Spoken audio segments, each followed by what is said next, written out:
to a new episode of More Than the Dress. My name is Michele Meyer-Shipp, and I am the CEO of Dress for Success Worldwide. More Than the Dress is a podcast brought to you by Dress for Success. We're the leading global nonprofit employment resource for unemployed and underemployed women. In this series, we explore the challenges and triumphs that women face today. Join us for inspiring stories where we hear about how women have overcome tough challenges and celebrated big successes that have driven their resilience and strength. Today, we will discuss ways to succeed in landing a good job in today's ever-evolving work climate, from drafting an outstanding resume to making meaningful professional connections and building your personal brand. Later, I'll also be touching on how Dress for Success helps women secure and retain meaningful jobs at a livable wage. But first, I have the pleasure to introduce you to Laurie Chamberlin. Laurie is the head of Recruitment Solutions North America for LHH Recruitment Solutions. This is formerly known as the Adecco Group's professional recruitment brands. So without further ado, I'm really excited to get this conversation going with Laurie.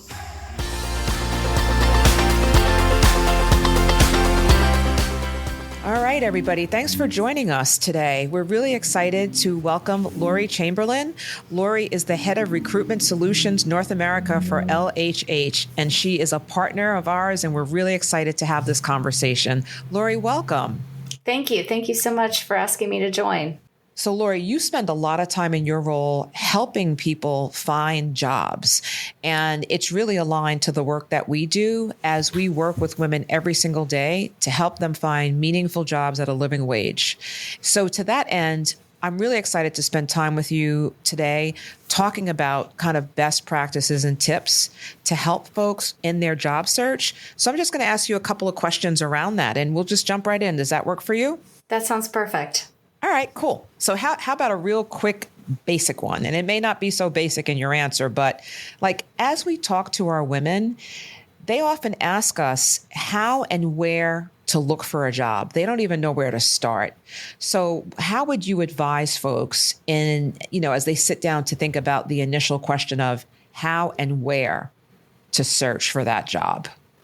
I would even back up a little bit further, Michele, before I answer that question. And the first question is, why are people going to work? And of course, the simple answer is to pay their bills and to save for whatever's important to them. But beyond that, what you want to do in a job and where you want that job to take you helps me craft an answer of how and where to look. So some people want a job because it's their foot in a door for a company that they really want to work for, an industry that they want to get into. So somebody might be willing to work as a temporary worker in an organization that they know pays for continuing education, and they just need a shot to get in the door, even if they don't have traditional experience. Another thing is some people want convenience. They need flexibility that they can pick their children up from school. And so it's more about the schedule than it is about ongoing opportunity. Some other folks are looking for they want to have a mentor and they want to be in an environment where it is nurturing for their growth. And others are looking to make as much money as they possibly can. And the working conditions are the least important thing to them. And so the hours, convenience, all those kinds of things don't matter. So I think the first question is, why are you going to work? Beyond the paycheck, of course, that matters. But until you know the answers to those other questions, it's hard to craft where and how to look. Once you know why you want to go to work besides a paycheck, then you can start expanding your network and you can start looking more strategically. So let's take the example of you want to get your foot in the door. You might want to go to employment agencies. You go directly to that company's website. You ask everybody you know if they know anybody that works there. Put it out on your social media. I'm really trying to get in with this organization. Does anybody work there? And then be willing to do whatever it takes. I know an individual who started working out as a temp in the mailroom because they wanted to work for an organization, and now they work in a totally different department. They're well known to the executive team, and they've risen up the ranks. So I don't know if that helps, but I think the first thing is know why you want to work and what kind of environment you want to be in, so that you can be more strategic in how and where you look for a job. No, I think that's actually really powerful, Laurie. I mean, the why is everything. And as you were just describing that and giving examples, it makes perfect sense, because your why is going to direct the how and the where. And it also helps you know, of course, everybody's going for a paycheck. So of course that's like, well, yes, everybody needs to work for money.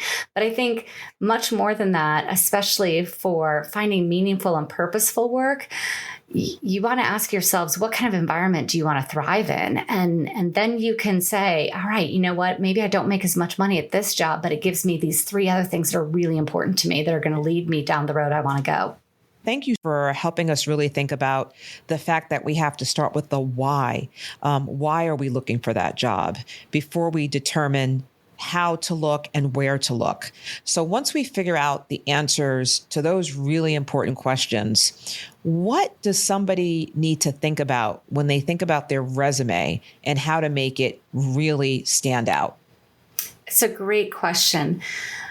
I see, as you might imagine, thousands of resumes over my tenure. And the ones that stand out to me are ones that have what I called made, saved, achieved statements. And so have you helped a company make its goal, make money, make an impact of some sort? And so that's what I would call made statements. Saved statements are maybe you did something that helped save the company money. You helped the company be more efficient, create a new process, create a Lean Six Sigma, something or other. And it doesn't have to be super fancy. It can be that you discovered that somebody was doing something in triplicate that didn't need to be done that way. So that's what I would call a saved statement. And then an achieved statement is something that you helped your department achieve that might not fall into making the company more money or saving the company money, but maybe there was some kind of accolade, or you had really good retention in your department because of the culture you built.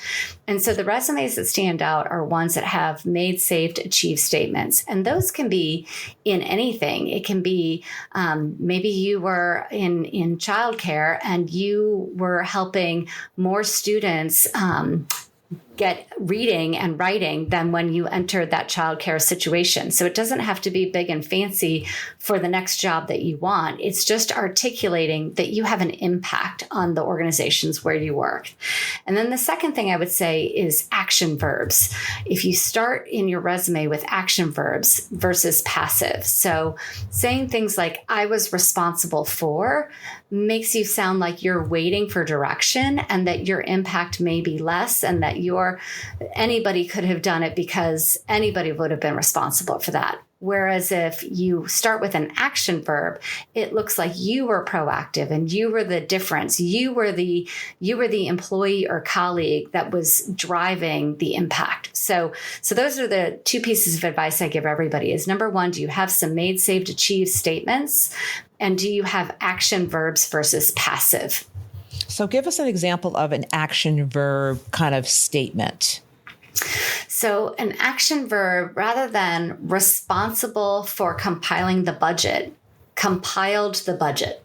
It's really that simple. It's it's a verb instead of a bunch of extra words to say the same thing. Really, really great feedback. Love that. Thank you so much. Made, saved, achieved statements, and action statements. That's really great tips. All right. That's awesome. Thank you for that. Of course. I think the next thing that we hear from a lot of our clients is that they don't know where to go to find tools and support and resources. Like once they figure out the why, where do they go to look? How do they find tools and support to help them get ready for that next step in their career? It's a great question. And I think that it can be overwhelming, the amount of resources and data that's available. But if you've got a computer at home or you go to the library and use the computer there, first of all, librarians still exist to help, and they are they are now digital technologists. And so if you go and you say, you know what, I'd really like to break into ABC kind of profession, I don't know where to start, and you're at the local library, they would help you with some searches. The other thing, as silly as it sounds, ChatGPT, you can put in there, I want a career in XYZ. How do I get started? And it'll give you some basics. There's all kinds of career advice and career counsel that you can even do just a Google search. And then also community colleges are really good. They've got alumni offices. They've got a lot of employers that are looking for people to work. And so there might be flyers on the job boards, but there's seminars on how to put a resume together. And then again, employment agencies are very helpful in how do you put a resume together that's compelling? How do you stay focused on your job search? All those kinds of things. So there's lots and lots of resources. And silly as it may sound, just going to ChatGPT and plugging in, where do I start with a job search for fill in the blank, can get you going. And it's getting going that I think is the biggest obstacle for people is mentally starting. And sometimes even that simple thing into ChatGPT on a computer can get you going. Oh, I love that. That's so great. And you're right. ChatGPT is awesome. So that's a great, that's a great, and it's funny you mentioned the libraries, because so often people don't think to go into a library, and there's so many resources right there, including usually in many libraries, access to a computer that you can use to do that Google search. So thanks for those resources. That's really helpful. So the next topic, and you mentioned this a little bit earlier, is kind of the power of networking in all of this, right? So, we often hear about the importance of making and maintaining professional connections as you're navigating, to try to find that right role. So what are your thoughts about the power of the network? And then how do you even begin to tap into and build the network and make these new connections? I love that question. And a person that you and I both have in common is Joyce Russell, who runs the Adecco Group Foundation. And she has a phrase that she says, your network is your net worth. And don't underestimate how people view you, who you know, whether it's from your religious organizations, whether it's from people that you've helped along the way, people you went to school with. And I call it your 6 degrees of Kevin Bacon. Everybody has a bigger network than they realize, and calling on your friends and family to help you in your job search, you can't even imagine the impact that may have. So it doesn't just have to be a professional network. It can be letting everybody you know, this is what I want to do, and this is where I want to go. And that even if some people tease you about it, like maybe a parent or a sibling is their role in your life is to razz you a little bit. Don't underestimate a bunch of people on the lookout for you. Mm-hmm. From a professional network perspective, I'll tell you a story. When I first graduated from college, I didn't really know what I wanted to be or what I wanted to do. And so I thought I might go get a continuing education, but it's expensive. And so I looked up a bunch of people in the city that I lived that had gone to the same school as me. And I literally started cold calling them. And this was my simple pitch. I just graduated from the same school that you went to, and I'm trying to figure out what I want to do. And I would love to meet you and ask your advice for somebody like me. And you can't imagine how receptive people are to helping you. If I had called everybody and said, we went to the same school, can you give me a job? I'd probably put people on their heels.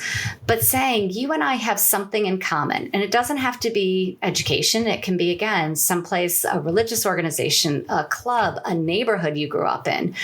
Try and find people that are doing some of the things that you might want to do, and calling and saying, would you mind giving me 15 minutes of your time? I just would love to ask your advice on what you would see as a next step for me when I really don't know what I want to do next. And it's amazing how receptive people are in wanting to help you. That's awesome. That's awesome. Any advice for those who would define themselves as introverts in this process of networking?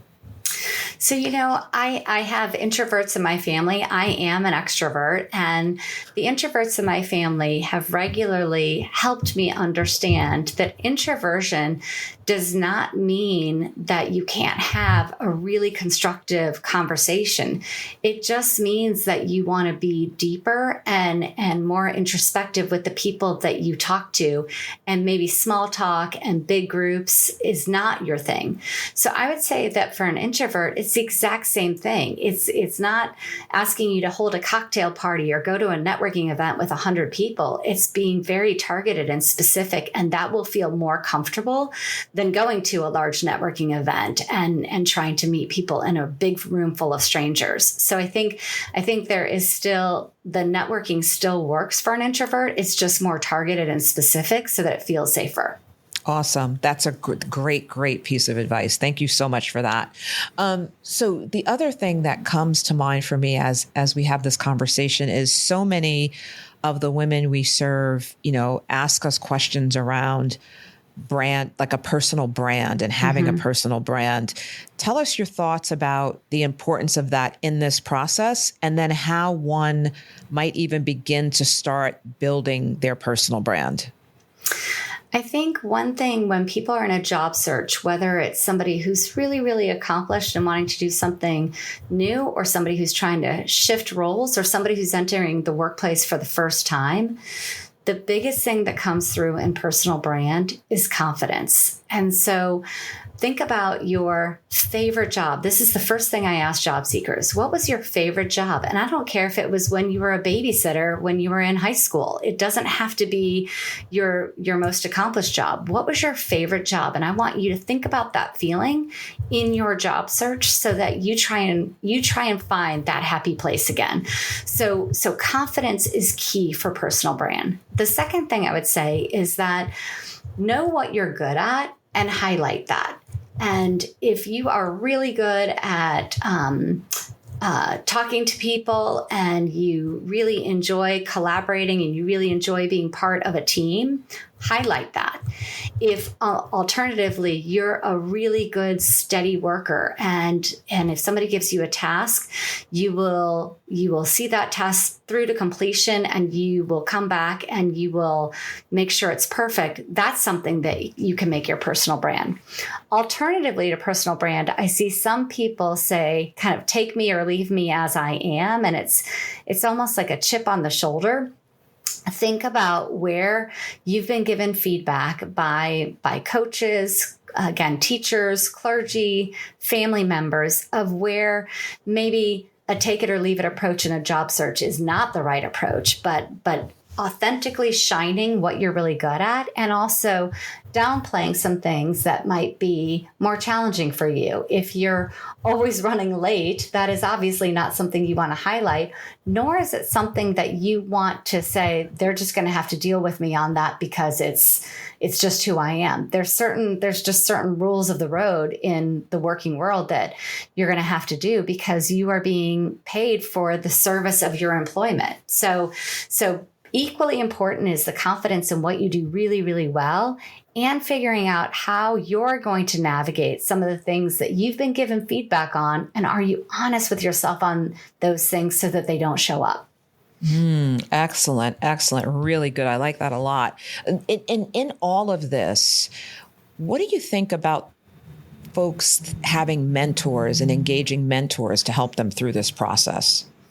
I think mentors are critical. And I regularly even say to my children, I've got a daughter who's 20 and I have a son who's 17. And I regularly ask them, who are the adults that are important in your life, that if you couldn't get a hold of me or your dad, who would you call if you were in trouble? Who would you call for advice? Who would you call for answering a question or help with a school project? And I want to make sure, they're always comfortable reaching out to people and seeing that as being okay, and the way that a lot of people get ahead in life. Mentors can give you really good advice and they have a vested interest in you being successful. And don't be afraid to ask people that you admire to be your mentor. I currently am mentoring about a dozen different people inside and outside of my business unit and inside and outside of my organization. And frankly, flattery works. So people saying, I saw you speak at such and such event, or I heard your name as somebody that is really good at ABC thing, or you are somebody I have admired because of XYZ, and I want to learn from you. Then know what you want to get out of that mentorship. The first question I always ask when somebody asks if I would be their mentor is, what are you hoping to achieve through this so that we can make the most impact? So if what you're wanting to achieve is help in a job search, what you're wanting to achieve is you've landed a job and you're a little nervous and you want a sounding board, you're in a job and you want to put yourself in a position to be promoted. Be really specific with yourself before you reach out to a potential mentor so that they know what they're trying to help you with. And it's not just this open-ended commitment of their time. I've also asked a number of people to be mentors, and sometimes people will come back and say, you know what you're asking for, I'm not the right fit, but you know who is? And almost always when I have asked or been asked, if the answer is no, there's almost always a mentor that comes out of it because of the recommendation of that person that this isn't the right fit for what you're trying to achieve, but I know somebody you should talk to. Yeah, I love that. And it's funny, you and I have a very same approach on this. I mean, I think for me, I've always liked to say I have a board of mentors at any given time, and that board changes over time. I think that's another one. I have 3 young adult sons, and we recently had this conversation around how, you have different mentors in your life for different seasons of your life and different phases of your career. And, I can think about when my boys were little and they were born and I was returning from, parental leave, it was, I need a mentor to help me figure out how to navigate being a mom and working, and then at a different point in my career, I needed a mentor to help me with something different, and so on and so on. So it just keeps evolving. But I love what you said. And I think that, having mentors is definitely critical. So thank you for that. Of course. I totally agree with your board approach. I think that you can't rely on one person for all the advice, and surround yourself with the people of where you want to go, not people that are going to commiserate with you. So I love the board approach. I love that, Michele. Thank you so much. Thanks. So you have shared some really, really good tips with us. I mean, I heard determining your why to begin with at the very top of the page, right? Like why am I looking for this job? Then really thinking through determining how and where to look. The tips on the resume stand out: made statements, saved statements, achieved statements, and action statements. And then you pointed out some really great resources people should tap into, including ChatGPT, Google, libraries, etc., and the importance of a brand, the importance of a network, the importance of mentorship, all so critical. That said, one final question I want to ask you, Laurie, is, are there any other things we should be mindful of as we're going to look for that job? Any other final tips you would mention that maybe sometimes fall by the wayside? Anything come to mind for you? Yes, I'm so glad you asked. I think that not just why you want to work, but also what's in it for your potential employer, and recognizing that the best opportunities come for those who know why an employer is paying them. What's the impact that they want you to make? What's the reciprocal relationship that you can get out of? And do you have kind of a service mentality toward that employer? I'm not saying an employer should take advantage of you, but employers who see that you are there to help make an impact for the company as well as for you and your family and your financial health and your career aspirations, that is the best reciprocal relationship there is. And I think that takes some intentionality versus kind of this great pastime of hating your job or hating your boss or hating your workplace. And really where I see employees and employers have a strong reciprocal relationship that leads that individual to good references, a lengthy career in and out of that organization, opportunities to come back if that were something to be said, just the intentionality with which you go to work, I think makes a big difference. And so when you're in a job search, I think the easy thing is to be like, I need a job, I need money, I want to get the most money, I want to get a really cool title, and I want something that sounds good when I'm talking to my loved ones. But I think what's more important is, do you like the people that you're going to be working with? Are you going to learn something, and are you open to learning something at that opportunity instead of being afraid that it feels new and a little bit scary? And then the third thing is, can it be somewhere where you spend the majority of your time and you can show up as your best self? Or are you thinking, this is like a sentence and I've got to get through this next couple of years, or I just have to do this? Sometimes you do have to do something you might not want to do for a year or two because you're in school or you've got some other personal obligations. But if your employer-employee relationship is always reciprocal, you're giving and you're getting, that is the best situation for you having it pay it forward and come back to help you long term, and not just for the here and now. I love that. So it really is thinking about it as a win-win, right? Mm-hmm. A win for the employee, a win for the employer, so that everybody thrives at the end of the day, right? Exactly. That's awesome. I love that. Well, Laurie, this has been a powerful conversation. So insightful. Actually, it's funny. I'm sitting here thinking, I can't wait to share all these insights with my own 3 sons who are all in their 20s. And I mean, the way I think about all the time that I've sat with each of them and looked at their resumes. Now I'm sitting here thinking, oh, wow, I wonder if I actually had them do statements that were not action statements. And you know what? I need to go back and help them look through these resumes. So yeah. Thank you. Thank you so much for being here. Thanks for sharing these great tips. And thanks so much for the partnership. We really enjoy working with you and your team, and we're looking forward to continued conversations to come. So thanks again, Laurie. Great to have you. Thank you so much, Michelle, for having me. And I love your organization and the impact that it makes, not just on the women that you help, but on their families and their communities. So I'm so grateful for the work of your organization, and we're proud to be aligned with you all. Thank you so much.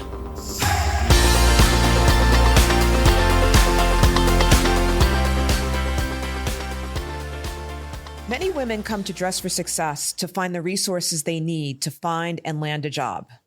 They come from all walks of life, many of them having gone through unbelievable challenges, including former incarceration, domestic abuse, substance abuse. Some of them have been unhoused, and some are migrants. Sometimes the women that we serve lack confidence due to their personal struggles. They not only need help preparing a resume, help with professional attire, but they also need support and reassurance in a community that they can network with to continue to grow their confidence. At Dress for Success, unemployed and underemployed women find several key resources. First, they find a dedicated group of volunteers. Some of them have been volunteering with us for decades. These volunteers work with our women one-on-one to understand what they need, meet them where they're at, and help them shape their careers. So, for example, they work with our women to discuss things like, what field should we explore for your career? They will help a woman look at her professional background to decide what direction she might want to point herself in as she thinks about a new career. They explore with her past experiences and what her strengths are and what her qualifications are that can help her really pinpoint that next job. And then they can actually work with clients to help them find the right jobs to apply for that fit their skill sets.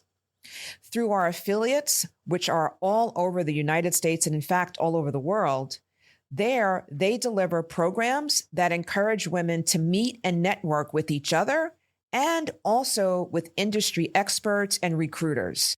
Through things like job fairs, meet and greets, and networking opportunities, our women have a tremendous opportunity to get their resumes out there and meet and network with professionals. It's really awesome. And in many instances, people make connections that help them land their dream job. So if you or someone you know needs job skills training, mentorship, networking opportunities, career coaching, or even just a dress or a suit, find your nearest Dress for Success affiliate using dressforsuccess.org/affiliate-list. And there you can find a list of the locations of all of our affiliates, and feel free to visit one near you. So I want to thank Laurie for joining us for this discussion today. This has been really insightful and informative, and we're really happy to partner with Adecco in helping our women get the resources that they need.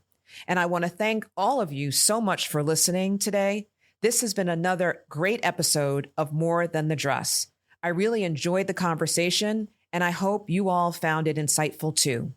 Please join us again. We'll see you in 2 weeks. And don't forget, go to dressforsuccess.org to learn more about our organization and follow us on social media at Dress for Success for the latest updates.